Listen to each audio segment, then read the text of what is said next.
Republic day కోసం దేశం ఎంత ఈగర్గా ఎదురు చూస్తుందో తెలియదు కానీ తెలంగాణ ప్రజానికంలో మాత్రం రిపబ్లిక్ డే ఫోబియా ఓ రేంజ్లో ఉంది. ఎందుకంటే ఇప్పటివరకు ఒక లెక్క, జనవరి 26 నుంచి ఇంకో లెక్క అంటూ సంక్షేమ పాటలో రెండో పల్లవి అందుకున్నారు రేవంత్ సర్కార్. రిపబ్లిక్ డేకి కౌంట్ డౌన్ మొదలైంది. మరో 10 రోజులే గ్యాప్. ప్రజలే కాదు, పాలనా యంత్రాంగం కూడా ఆగ మేఘాల మీద పరుగులు పెడుతోంది. మరీ ముఖ్యంగా భరోసా కోసం ఎదురు చూసే రైతుల్లో రోజు రోజుకు గుండెదడ పెరుగుతోంది. ఈ నెల 26 నుంచి తెలంగాణలో 2 విడత సంక్షేమ పథకాల జాతర చురు కాబోతోంది. రైతు భరోసా, ఇందిరమ్మ ఇళ్లు, ఆహార భద్రత కార్డులు, ఇందిరమ్మ ఆత్మీయ భరోసా మొత్తం 4 పథకాలు అమల్లోకి రాబోతున్నాయి. ఇందుకోసం లబ్ధిదారుల ఎంపికను యుద్ధ ప్రాతిపదికన మొదలుపెట్టింది ప్రభుత్వం. క్షేత్రస్థాయిలో సమగ్ర పరిశీలన జరిపి గ్రామ సభల్లో చర్చించి ఆ తర్వాతే అర్హులైన లబ్ధిదారుల జాబితాను రూపొందించాలన్నది ప్రణాళిక. అమలు కార్యాచరణ కోసం జిల్లా కలెక్టర్లతో టెలికాన్ఫరెన్స్ నిర్వహించారు చీఫ్ సెక్రటరీ శాంతికుమారి. ఎటువంటి అపోహలకు తావు లేకుండా లబ్ధిదారుల ఎంపిక జరగాలని, నిజమైన అర్హులకే లబ్ధి దక్కేలా చర్యలు చేపట్టాలని ఆదేశించారు. ముఖ్యంగా రైతు భరోసా అమలు దిశగా వడివడిగా అడుగులు వేస్తోంది రేవంత్ ప్రభుత్వం. గత ప్రభుత్వంలో అసలైన రైతుల కంటే నకిలీ రైతుల జేబుల్లోకే ఎక్కువగా రైతు బంధు నిధులు వెళ్లాయని భావించిన సర్కార్ తమ హయాంలో ఇటువంటి లూప్ హోల్స్ లేకుండా అమలు చేయాలని డిసైడ్ అయింది. ముఖ్యంగా రైతు భరోసా పథకాన్ని ప్రతిష్టాత్మకంగా తీసుకుంది రేవంత్ ప్రభుత్వం. సాగులో ఉన్న భూమి కోసం ఏటా 12,000 పెట్టుబడి సాయంగా అందచేయాలన్నది ప్రభుత్వ సంకల్పం. అధికారంలోకి వస్తే ఎకరాకు 7,500 చొప్పున 2 పంటలకు కలిపి 15,000 జమ చేస్తామని ఎన్నికలకు ముందు హామీ ఇచ్చింది కాంగ్రెస్ పార్టీ.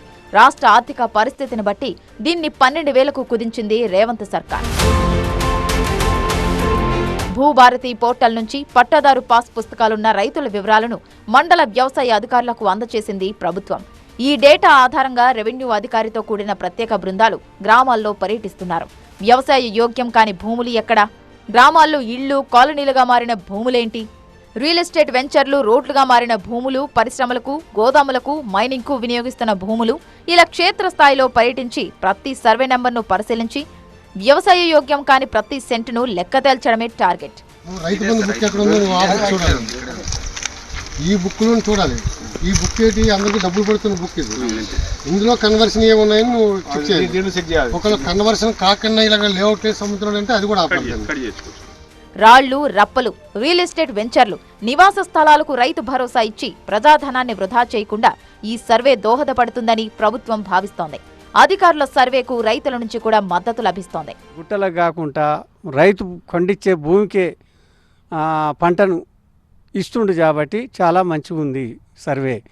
ఎందుకంటే అను ఈఓ గారు, ఎంఆర్ఓ గారు అందరు చెక్ చేసి వాళ్ళు మొత్తం పంట కాడికి వచ్చి ఫోటోలు తీసుకొని మంచిగా చేస్తున్నారు, కార్యక్రమం చేస్తున్నారు. ఉన్నదా లేదా అని చెకింగ్ చేసి చేస్తున్నారు. రైతులకు మాత్రమే సాగు చేసే ప్రతి భూమికి ప్రతి ఒక్క రైతుకి ప్రభుత్వ సాయం అందాలనే దృఢ నిశ్చయంతో ఏర్పాటు చేసిన ఈ సర్వేని మేము రైతులు కాదు, రైతులందరూ రాష్ట్ర మొత్తం రైతులందరూ కూడా హర్షం వ్యక్తం చేస్తున్నారు. కాంగ్రెస్ గవర్నమెంట్ తీసుకొచ్చిన ఈ ప్రోగ్రాం మంచిగా ఉన్నది. ఆ పైసలు వృధా కాకుండా ప్రజలకు వినియోగించాలని, ఈ రాళ్ళకు రప్పలకు కాకుండా ఏమైనా వ్యవసాయ సాగు చేసే భూములకు మాత్రం వేయాలని మేము కోరుకుంటున్నాం. గ్రామాల్లో ఒక్కో సర్వే నెంబర్ను డిజిటల్ మ్యాప్స్, జీపీఎస్ ద్వారా పరిశీలిస్తారు. 19వ తేదీ వరకు 5 రోజుల పాటు సర్వే చేసిన తర్వాత సేకరించిన వివరాలను గ్రామ సభలో చదివి వినిపిస్తారు. 24వ తేదీ వరకు అభ్యంతరాల్ని స్వీకరించి చర్చిస్తారు. 25వ తేదీ నాటికి తుది జాబితాను జిల్లా కలెక్టర్లు నిర్ధారించి ఆన్లైన్లో ఎంట్రీ చేస్తారు. ఇన్ఛార్జ్ మంత్రులతో ఆమోదం తీసుకుంటారు. 26 నుంచి అర్హులైన రైతులకు రైతు భరోసా అమలు చేస్తారు. నాలా కన్వర్షన్ ఏదైతే వెంచర్స్ ఉన్నాయో ఆ వెంచర్లు ప్లస్ గుట్టలు ఏవైతున్నాయో గుట్టలకు ప్లస్ ఏదన్నా ల్యాండ్ ఎక్విజిషన్ అయిన కెనాల్స్కి సంబంధించి కానీ అట్లాంటివి ఏమైనా ఉంటే దాన్ని మేము పరిశీలన చేసి ఐడెంటిఫై చేసి ఆ లిస్టును తయారు చేసిన తర్వాత, ఇప్పుడు ఎగ్జాంపుల్ ఒక విలేజ్లో ఒక 100 సర్వే నెంబర్లు ఉంటే ఆ 100 సర్వే నెంబర్లలో ఒక 20 సర్వే నెంబర్లు వెంచర్ కానీ, ల్యాండ్ ఎక్విజిషన్ కానీ, లేకపోతే గుట్టలు కానీ అట్లా ఉన్న వాటికి పట్టాగుట్టలు, గవర్నమెంట్ గుట్టలు అయితే మేము అవసరం లేదు, పట్టాగుట్టలు ఏమైనా ఉంటే దాన్ని ఐడెంటిఫై చేసిన తర్వాత అక్కడ కల్టివేషన్ లేకపోతే మాత్రం ఖచ్చితంగా దాన్ని ఐడెంటిఫై చేసి ఆ లిస్టు ఫైనల్ చేయడం జరుగుతుంది. రాష్ట్ర వ్యాప్తంగా 68,99,000 మంది రైతులకు పట్టాదారు పాసు పుస్తకాలున్నాయి.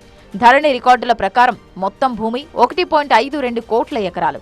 ఇందులో సాగు చెయ్యని భూములు తీసేస్తే 1,30,00,000 ఎకరాలు మాత్రమే మిగులుతాయని, వీటికి మాత్రమే రైతు భరోసా అందుతుందని ప్రాథమిక అంచనా వేసింది ప్రభుత్వం. ఇందుకోసం 7,625 కోట్లు అవసరమవుతుంది. తహసీల్దార్లు, మండల పరిషత్ అభివృద్ధి అధికారులు, మండల పంచాయతీ అధికారులు, వ్యవసాయ అధికారులు, పంచాయతీ కార్యదర్శులు, వివిధ శాఖల సిబ్బంది అందరూ ఈ 4 రోజుల పాటు ఉరుకులు పరుగుల మీద సర్వే చేస్తారు. ఎలాంటి తప్పిదాలకు తావు లేకుండా ప్రభుత్వ మార్గదర్శకాలకు అనుగుణంగా లబ్ధిదారుల ఎంపిక చేసి డేటా సిద్ధం చేస్తారు.